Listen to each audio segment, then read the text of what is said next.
Hello my dear friends, welcome to Genic education.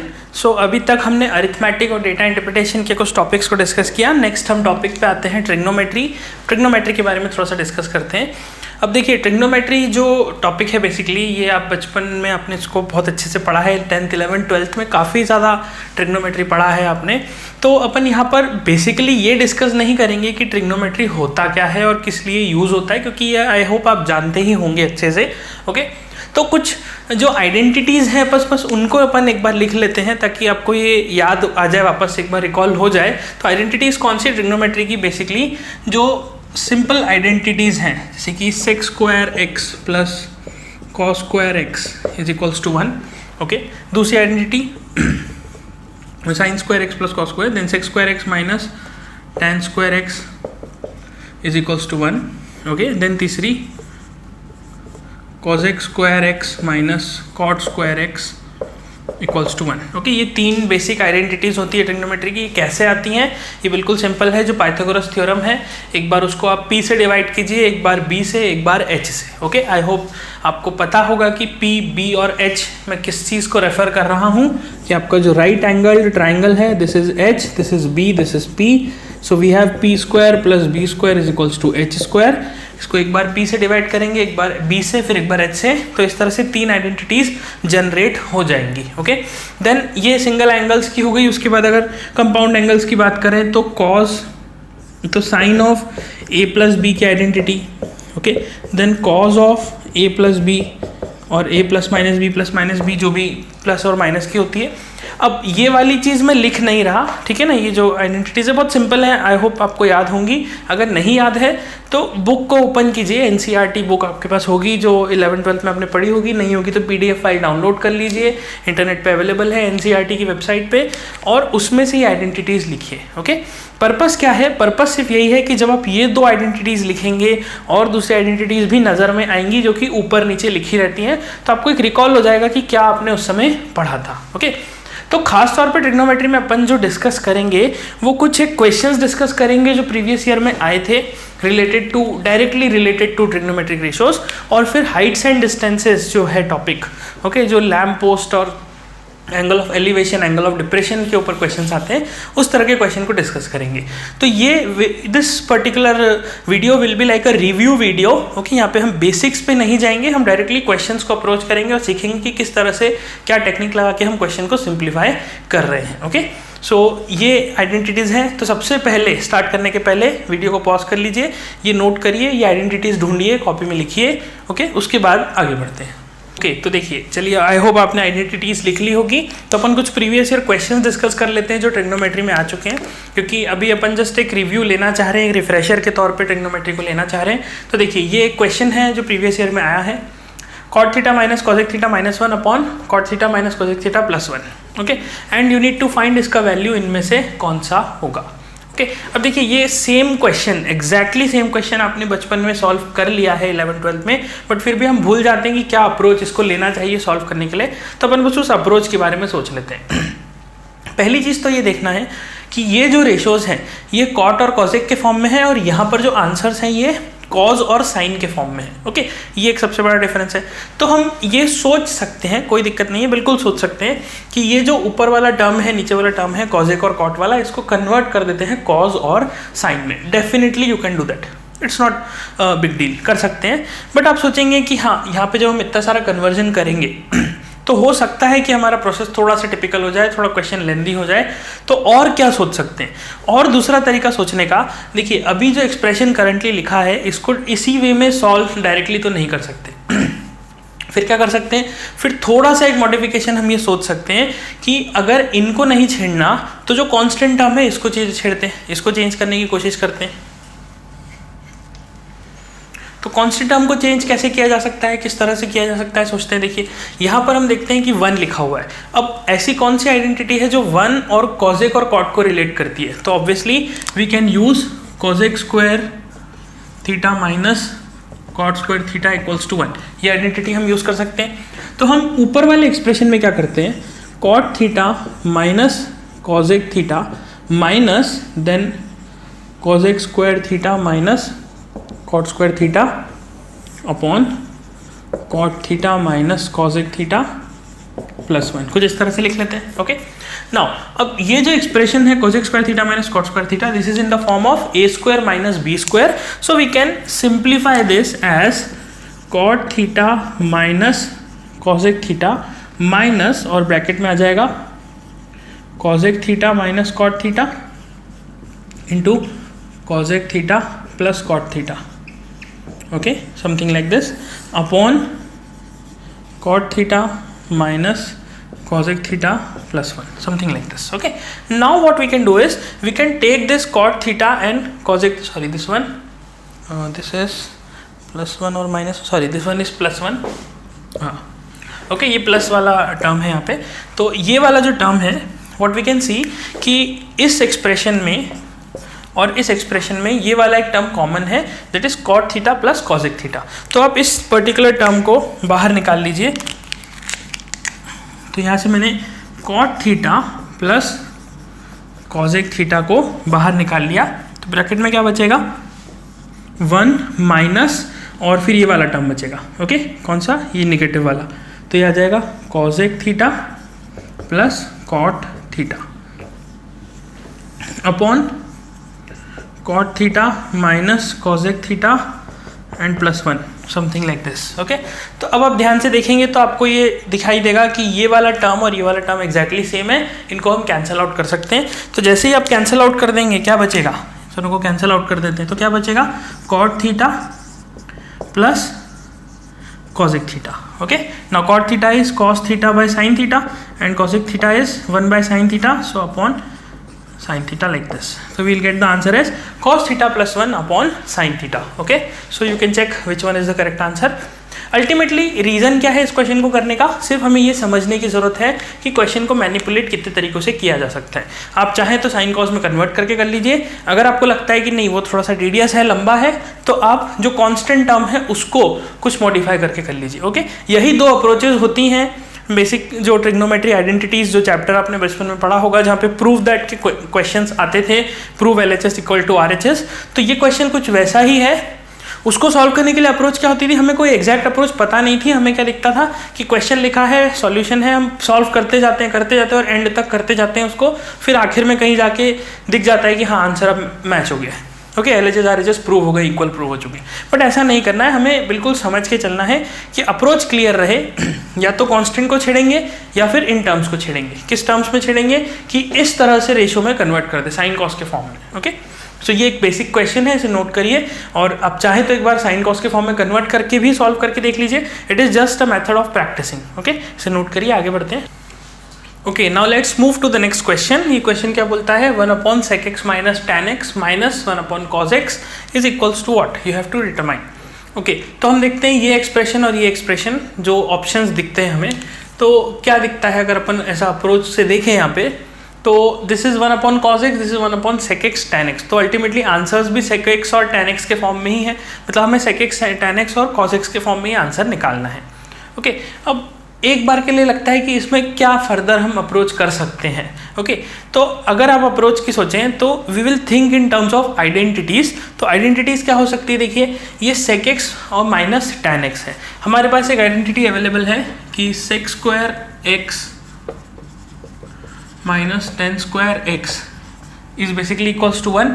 Okay, तो यहाँ से अगर हम देखें तो this is sec x minus tan x into sec x plus tan x. क्यों, because a square minus B square कर दिया एंड इज इक्वल्स टू 1. ये कंडीशन हमारे पास अवेलेबल है. So what I can write it as sec x minus tan x को नीचे अगर शिफ्ट कर देंगे तो we will get the relation that sec x plus tan x is equals to 1 upon sec x minus tan x. Okay, कुछ इस तरह का रिलेशन आपको मिल सकता है देखने को. तो इसका मतलब 1 upon sec x minus tan x, इस टर्म की जगह पे we can write sec x plus tan x and minus 1/cos x। Okay, कुछ इस तरह से हम यहाँ पे एक रिलेशन लिख सकते हैं। ओके, नाउ अभी ये रिलेशन जो हमने लिखा है इसके बेसिस पे हम क्या फर्दर डिटरमाइन कर सकते हैं वो सोचने की बात है। अब सोचिए ज़रा कि यहाँ पर हमें क्या चाहिए अल्टीमेटली आंसर्स में, हमें या तो 1/sec x चाहिए, 1/cos x चाहिए, और इधर जो टर्म चाहिए वो 1 में मतलब रेसिप्रोकल में sec x tan x के फॉर्म में कुछ एक टर्म चाहिए। तो सोचिए ज़रा क्या हो सकता है।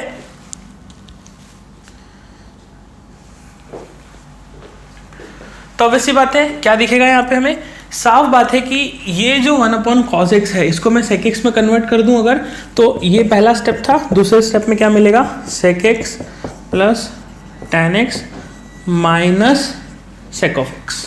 ओके, माइनस sec x, तो इस तरह से टर्म मिल गया। लेकिन अब सवाल क्या है, सवाल ये है कि अगर मैंने sec x को कैंसिल कर दिया तो ये तो tan x आ जाएगा, लेकिन यहाँ पे tan x जैसा कोई ऑप्शन मेरे पास अवेलेबल नहीं है। ओके, फिर आप कहेंगे कि अच्छा नन ऑफ दिस तो है। हाँ बिल्कुल नन ऑफ दिस है, हो सकता है, लेकिन फिर भी अगर मैंने इसको सिंप्लीफाई करके tan x के फॉर्म में लिख दिया तो मुझे यहाँ पर इन ऑप्शंस को भी चेक करना पड़ेगा कि इनमें से कोई ऑप्शन tan x तो नहीं दे रहा बना के। ओके, ये देखना बहुत ज़रूरी है कि इनमें से कोई ऑप्शन tan x तो नहीं दे रहा। ओके, तो हम क्या कर सकते हैं, हम दूसरा अप्रोच ये सोच सकते हैं कि देखिए अल्टीमेटली अगर अपन ध्यान से देखें तो मेरे पास एक ये जो रिलेशन आया है इसको मैं कुछ ऐसा लिख सकता हूँ, sec x माइनस ये वाले रिलेशन से, this is sec x minus tan x, कुछ इस तरह से शिफ्ट कर सकता हूँ। ओके, यहाँ पे एक सब्ट्रैक्शन का साइन बाहर निकाल लूँ तो sec x minus tan x आ जाएगा, कुछ इस तरह से। Now for this sec x minus tan x क्या कर सकते हैं, इसको हम मल्टीप्लाई एंड डिवाइड कर देते हैं sec x plus tan x से upon sec x plus tan x से। ओके, मतलब मल्टीप्लाई डिवाइड कर दीजिए या फिर ये आइडेंटिटी यूज करके आप लिख सकते हैं। तो हम कुछ अगर इस तरह से लिखें तो ये रिलेशन कैसा बन जाएगा, ये बन जाएगा sec x minus sec square x minus tan square x upon sec x plus tan x। Okay, now you know that this is 1। Okay, this is identity.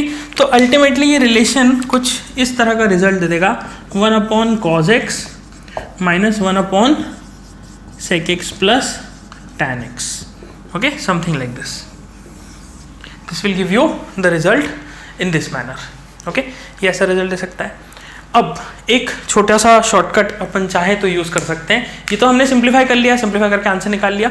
एक जो क्विक शॉर्टकट हो सकता है इस चीज़ को करने के लिए, ओके, वो आप ये कर सकते हैं, but I am not sure, मैं आपको ये गारंटी नहीं दूंगा कि वो हर जगह एप्लीकेबल होगा, 100% एप्लीकेबल होगा। क्योंकि उसका रीज़न क्या है, सिंपल सा रीज़न ये है कि अगर आप 4 लिखते हैं, ओके 4, तो 4 को तो मैं ऐसा भी लिख सकता हूँ 2+2, या फिर 4 को मैं ऐसा 1+3 भी लिख सकता हूँ, या फिर मैं 4 को ऐसा 5-1 भी लिख सकता हूँ। तो मल्टीपल तरीके से 4 लिख सकता हूँ। लेकिन हाँ, फिर भी ऑप्शन एलिमिनेशन करने में एक तरीके से हेल्प कर सकता है। वो क्या कि आप x की कुछ वैल्यू अज्यूम कर लो। ओके, आप मान लो कि x is equals to some let suppose 60 degree. Okay, x की वैल्यू 60 डिग्री ले लो। ओके, 30 डिग्री 60 डिग्री जो पसंद आए वो ले लो। ओके, या 45 डिग्री ले लो और यहाँ पे सब्स्टिट्यूट कर लो तो आपको इसका रिजल्ट मिल जाएगा। फिर आप यही 60 डिग्री के ऑप्शन की वैल्यू बाकी ऑप्शंस में भी सब्स्टिट्यूट करके देख लो और चेक कर लो कि कौन सा न्यूमेरिकल वैल्यू इसको मैच करता है। ओके, बट अगेन मैं ये कहूँगा ये ऑप्शन अपन तब लगा सकते हैं जब अपने को बिल्कुल समझ नहीं आ रहा कि सॉल्यूशन कैसे होगा, हमें नहीं पता चल रहा कि एक यूनिक आंसर कैसे निकाला जाए इस पर्टिकुलर चीज़ को करने के लिए, और फिर भी हमारी इच्छा है कि हमें ऑप्शन टिक करना है, हमें एक रिस्क लेना है छोटा सा। तो रिस्क जो है उसको मिनिमाइज करने के लिए क्या है, अभी तो देखो 4 ऑप्शन है। ओके, अगर आप रैंडमली चूज करते हो तो 25% चांस है कि आपका आंसर करेक्ट होगा। लेकिन मान लीजिए कि आपने x इक्वल्स टू 60 डिग्री या कोई भी एक वैल्यू लेकर सब्स्टिट्यूट करा, इसकी वैल्यू निकाली और यहाँ पे मैच करा, और लेट्स अज्यूम कि सिर्फ 2 ही वैल्यूज मैच हुई। ओके, बाकी 2 वैल्यूज मैच ही नहीं हुई। ओके, कि मान लो इसकी वैल्यू आ रही है लेट्स सपोज √2 और सिर्फ फर्स्ट और सेकंड ऑप्शन में ही √2 मैच हो रहा है, बाकी किसी में मैच नहीं हो रहा। ओके, और फर्स्ट और सेकंड दोनों में क्यों मैच हो रहा होगा, because 4 can be written as 2+2, और मतलब √2 जो है वो जरूरी नहीं कि एक ही तरीके से है, वो 50 तरीके से √2 निकाला जा सकता है। तो अब आपको पास क्या होगा, सिर्फ 2 ही ऑप्शन है जिसमें से आपको चूज करना है, तो ऑटोमेटिकली आपकी जो सही होने की प्रोबेबिलिटी पहले 25% थी, अब वो 50% हो जाएगी। ओके, कि आप 2 ही में से एक ऑप्शन चूज कर रहे हो। Okay, so in this way you can use, but obviously this is not a foolproof technique. Okay, this is just to check the answer verification के लिए use होगी बस. Okay, so this is like a question, typical question that you will find in JEE exam. Okay, इसे note कर लीजिए. Okay, चलिए आगे move करते हैं. तो अभी हमने देखा कि बेसिकली ट्रिग्नोमेट्रिक रेशोज का किस तरह का क्वेश्चन मिल सकता है एग्जाम में. तो ये 2-3 तरह के क्वेश्चंस हैं जो कि पूछ लेते हैं कभी कभी. ओके, नो मेन जो इसमें टॉपिक आता है वो है हाइट्स एंड डिस्टेंसेज, जिसमें से क्वेश्चंस आ जाता है, फ्रीक्वेंटली आ सकता है. तो हाइट्स एंड डिस्टेंसेज में क्या देखना है, देखिए ये क्वेश्चन है. ओके, इस क्वेश्चन को अपने को सॉल्व करना है, हाइट्स एंड डिस्टेंसेज से रिलेटेड क्वेश्चन है, और इसमें यूज़ होता है basically angle of elevation, angle of depression और लाइन ऑफ साइट, इस तरह के कॉन्सेप्ट्स. अब बात करें अगर एंगल ऑफ एलिवेशन, तो एंगल ऑफ एलिवेशन का क्या मतलब हुआ. एंगल ऑफ एलिवेशन का मतलब हुआ कि आपके लाइन ऑफ साइट, आपके हॉरिजॉन्टल लाइन ऑफ साइट की बात करें, मतलब आप जिस लेवल पे भी खड़े हैं, ओके, वहाँ से अगर बिल्कुल हॉरिजॉन्टली देखें तो हॉरिजॉन्टली जो लाइन बनेगी आपको आई से इंटरसेक्ट करती हुई, that line, that plane is basically the horizontal और the line of sight. Okay, horizontal line of sight. अगर आप इस हॉरिजॉन्टल लाइन ऑफ साइट से ऊपर की तरफ देखना शुरू करते हैं तो हम कहेंगे आप एलिवेट कर रहे हैं. ओके, आपका जो एंगल है, जो लाइन ऑफ साइट है, वो ऊपर की तरफ एलिवेट हो रही है. मतलब जो भी एंगल से आपने अपनी गर्दन को ऊपर की तरफ झुकाया है, okay, that angle is basically the angle of elevation. अब अगर आप अपनी लाइन ऑफ साइट से, हॉरिजॉन्टल लाइन ऑफ साइट से नीचे की तरफ देखेंगे तो नीचे की तरफ जितने एंगल पे भी आप देख रहे होंगे, that angle will be known as the angle of depression. This is how we define the line of sight, angle of elevation and angle of depression. Okay, इसको बहुत डिटेल में हम डिस्कस नहीं कर रहे बिकॉज आई होप ये आपको पता होगा. ओके, अब आते हैं इस क्वेश्चन पे. ये क्वेश्चन प्रीवियस ईयर पेपर का है, अच्छा क्वेश्चन है, इसको डिस्कस करेंगे. देखिए क्या बोलता है, an aircraft flying parallel to the ground. Okay, so aircraft is flying parallel to the ground, is observed at an instant at an elevation of 30 degree. मतलब किसी मोमेंट पर इस एयरक्राफ्ट को देखा गया कि ये जब देखा गया तो ये 30 डिग्री के एलिवेशन पे दिखा. तो अपन क्या कर सकते हैं, देखिए अपन ये बना देते हैं, ये ग्राउंड, यहाँ पे है ऑब्जर्वर, ये ऑब्जर्वर है जो ऑब्जर्व कर रहा है. अब मैं ऐसा मान के चलता हूँ कि ऑब्जर्वर की हाइट जो है वो बहुत ही कम है compared to the distance that aircraft is flying from the ground. Okay, तो इसीलिए मैं मान लेता हूं कि ऑब्जर्वर ग्राउंड पे ही खड़ा है, ऑलमोस्ट बिल्कुल ग्राउंड के सरफेस पे ही. ओके, और ऑब्जर्वर ने इस एयरप्लेन को देखा किसी एक एंगल पे, और वो कितना एंगल दिया है, 30 डिग्रीज. ओके, ऐसा 30 डिग्री पे देखा, ये है एरोप्लेन. अभी हमें ये नहीं पता कि ये एरोप्लेन ऑब्जर्वर से दूर जा रहा है या फिर ऑब्जर्वर की तरफ आ रहा है. Okay, we have just drawn the aeroplane at a particular position, at particular moment. Okay, तो किसी इंस्टेंट पे 30 डिग्री एंगल था, हमने ये देखा. फिर उसने क्या बोला, after 9 seconds the elevation changed to, sorry this is 60 degree. Okay, the elevation change to 60 degrees. अब ये ऑब्जर्वर इस एयरप्लेन को देख रहा है और 9 सेकंड बाद क्या हुआ, 30 डिग्री से एंगल कितना शिफ्ट हो गया, 60 डिग्रीज पे. अब आप सोचिए कि ये ऑब्जर्वर है और ये प्लेन है, इस प्लेन को किस डायरेक्शन में जाना चाहिए ताकि ऑब्जर्वर और इसके बीच में जो एंगल ऑफ एलिवेशन बन रहा है वो एंगल इंक्रीज हो. तो ऑब्वियस बात है कि अगर एरोप्लेन उस डायरेक्शन में जाएगा तो एंगल ऑफ एलिवेशन डिक्रीज होने लगेगा. ओके, लेकिन अगर एरोप्लेन इस डायरेक्शन में आएगा तो एंगल ऑफ एलिवेशन बढ़ने लगेगा. इसलिए हम ये कहेंगे कि definitely this aeroplane must be flying in this direction, something like this. Okay, तो उसने कहा कि किसी एक पोजीशन पे, लेट सपोज पॉइंट ए पर एरोप्लेन को देखा था, तब एंगल ऑफ एलिवेशन 30 डिग्री था. फिर ऑब्जर्वर ने थोड़े समय बाद जब वापस से इस प्लेन को देखा तो एंगल ऑफ एलिवेशन 60 डिग्री दिखाई दिया. Okay, 60 degree at some point B, at some point B. Okay, ये हमने मान लिया. अभी एरोप्लेन ऑब्जर्वर से कितना दूर है इस बारे में कुछ नहीं दिया हुआ. ओके, इस बारे में हमें कोई जानकारी नहीं है, किस तरह की भी जानकारी. हमें सिर्फ इतना पता है कि एरोप्लेन जो है वो 360 किलोमीटर पर आवर की स्पीड से ट्रैवल करता है. ओके, और 9 सेकेंड्स में ए से बी पहुंचता है, ये भी पता है हमें. ओके, फिर उसने क्या बोला, if the speed of the aeroplane is 360 kilometre per hour then the height at which it is flying.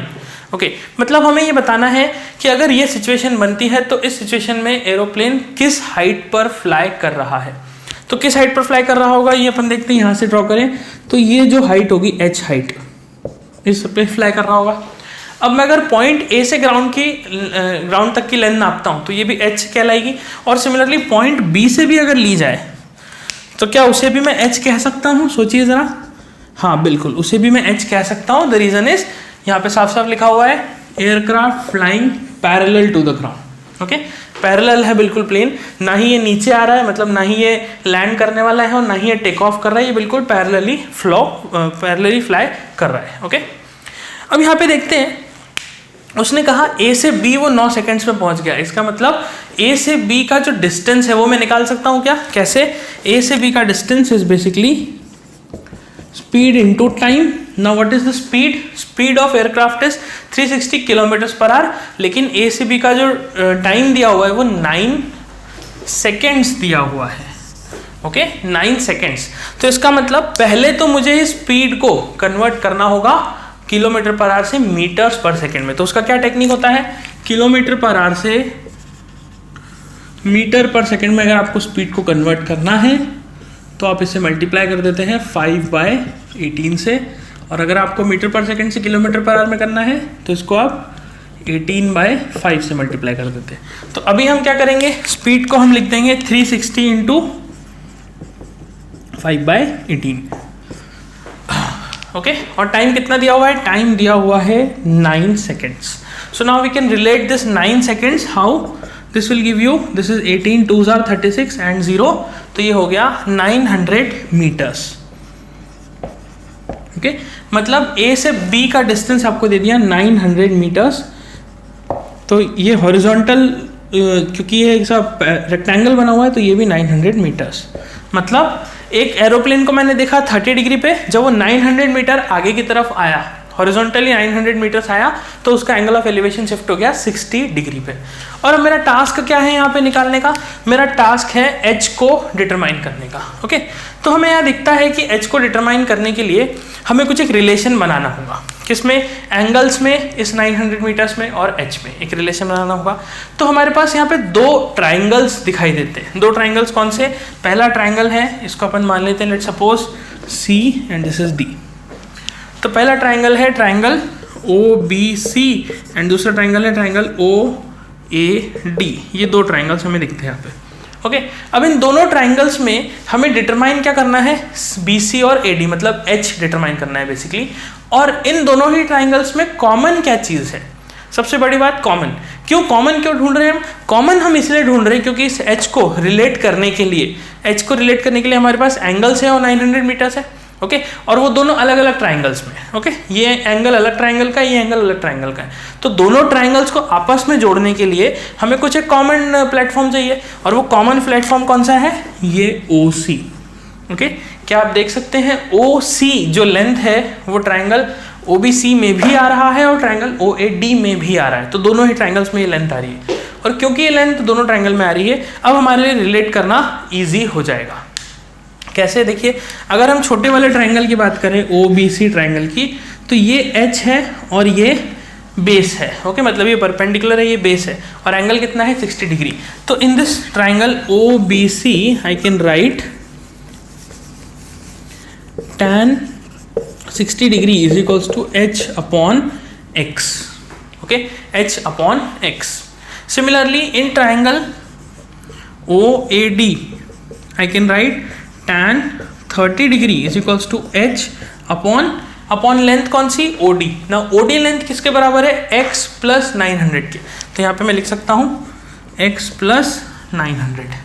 Okay, now you can see कि tan 60 is equals to H upon X, मतलब X is equals to कितना हो जाएगा? H upon √3। Okay, तो H upon √3 X का value, तो यहाँ पे इसको सब्स्टिट्यूट कर दीजिए। Now tan 30 degree 1 upon √3 is equals to H upon √3 plus 900। Now you can simplify this. Okay, now you can determine what can be the value of H using this expression. इसको solve करिए और H का value find out कीजिए, और बताइए comment box में क्या answer आता है आपका, कितनी हाइट आती है। और ये भी बताइए हाइट को किस में लोगे, मीटर्स में लोगे या फिर किलोमीटर्स में लोगे, ये भी एक इंपॉर्टेंट पॉइंट है। ओके, फीट्स में, मीटर्स में, किलोमीटर्स में, किस में। Okay, so this is how you can approach these questions. इस तरह के क्वेश्चन आपको जेईई के पेपर में मिल जाते हैं। ओके, सो नोट कर लीजिए। ओके, चलिए नेक्स्ट क्वेश्चन देखते हैं। Again A previous year question. तो देखिए क्वेश्चन क्या बोलता है, a boy standing on the ground is flying a kite with a 100 meter long string. Okay, so there is a boy who is flying a kite with a 100 meter long string. Okay, तो उसका जो पतंग का धागा है वो 100 metre का है. Okay, the string is inclined to the ground at an angle of 30 degree. तो एक बॉय की बात करी जो कि ग्राउंड पे खड़ा है और पतंग उड़ा रहा है, और उसकी पतंग कितने मीटर लंबी है, 100 मीटर्स लंबी स्ट्रिंग है उसकी, और एंगल कितना बना रही है ग्राउंड के साथ, 30 डिग्रीज का. तो इतने पार्ट को सबसे पहले हम ड्रॉ कर लेते हैं. देखिए ये है ग्राउंड. ओके, ये कुछ इस तरह से एंगल बना रही है 30 डिग्री का. ये है पॉइंट जहाँ पे बॉय खड़ा है और यहाँ पे है काइट, और ये आपको दिया हुआ है 100 मीटर्स. ओके, यहाँ तक क्लियर है. फिर क्या बोला उसने, another boy is standing on the roof of a 10 meter building and 10 meter tall building is flying a kite making an angle of elevation of 43 degrees. Okay, तो क्वेश्चन में क्या बोला कि पहले ये बॉय खड़ा था, इसके बाद एक और बॉय खड़ा है जो कि 10 मीटर हाई बिल्डिंग पे खड़ा है. ओके, और वो एक काइट उड़ा रहा है और उस काइट का एंगल ऑफ एलिवेशन है 43 डिग्रीज का. Okay, 43 degrees. If both boys are on the same side of the kite, मतलब दोनों ही बॉयज कहाँ हैं, काइट के सेम साइड में. मतलब ऐसा नहीं है कि एक बॉय यहाँ खड़ा है, इसकी काइट यहाँ है, तो दूसरा बॉय यहाँ खड़ा है और उसकी काइट यहाँ है. दोनों बॉयज काइट के एक ही तरफ खड़े हैं, मतलब दोनों की काइट अगर इधर है तो दोनों बॉयज इस तरफ खड़े हुए हैं. Okay, if both boys are on the same side of the string of the kite, then the length of string the second boy must have so that the two kites meet each other. Okay, तो दोनों kites meet कर जाए, मतलब दूसरे boy की भी kite यहीं पे पहुंच जाए. इसके लिए जो बॉय 10 मीटर टॉल बिल्डिंग पे खड़ा है उसकी स्ट्रिंग का लेंथ कितना होना चाहिए. तो कैसे इसको ड्रॉ करेंगे, देखिए बड़ा सिंपल है. हमने पहला बॉय बना दिया, ये है B1 बॉय. फिर B2 बॉय कहाँ खड़ा है, B2 बॉय खड़ा है यहाँ से ठीक 10 मीटर ऊंची बिल्डिंग पे, कहीं यहाँ पे मान लेते हैं. ओके, कुछ ऐसी बिल्डिंग है ये. दिस इज 10 मीटर्स, और यहाँ पे खड़ा है B2 बॉय. ओके, अब B2 बॉय की जो स्ट्रिंग है वो कुछ इस तरह से होगी जब काइट्स मीट करेंगे यहाँ पे, और ये एंगल कितना दिया है, 43 डिग्रीज. ओके, काइट 1 और काइट 2 में क्या है एंगल, यहाँ पे 43 डिग्रीज का एंगल है.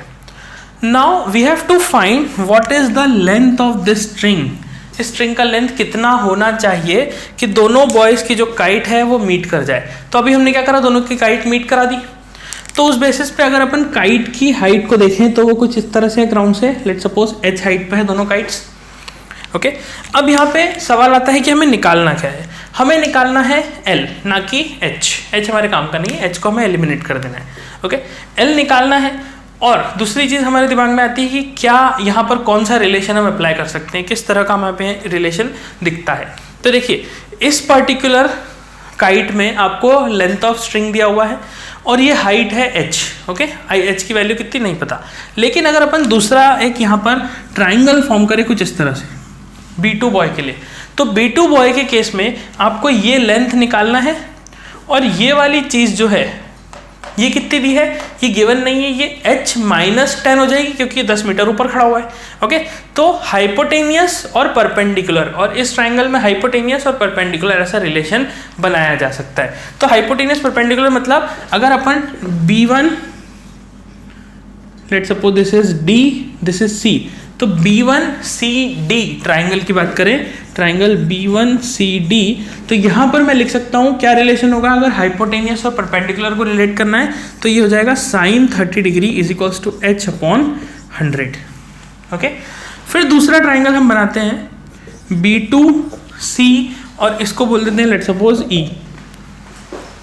तो B2CE ये दूसरा ट्राइंगल बन गया.